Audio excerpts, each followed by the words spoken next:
New at 5, we're learning more details about the Kenosha man killed on Wednesday. 34-year-old Cody Nelson was killed while working on a construction site in Pleasant Prairie. As Jenna Ray reports, he leaves behind a wife and 2 kids.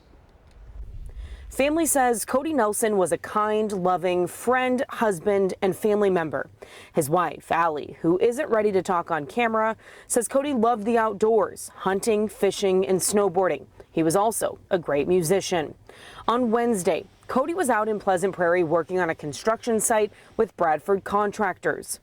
A spokesperson for the Occupational Safety and Health Administration, or OSHA, says preliminary information states Cody was working on a new section of water main pipe that had been capped off 8 weeks prior.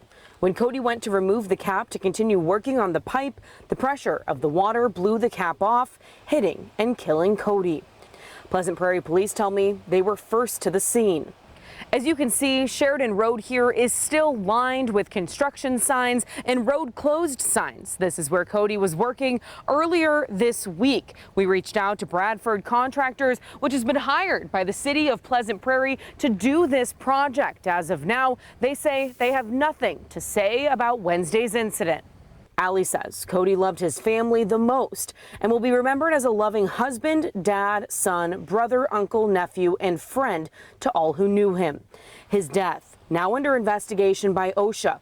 We're told they have 6 months to complete the investigation and issue citations and penalties to Bradford if violations of workplace safety are found. In Pleasant Prairie, I'm Jenna Ray.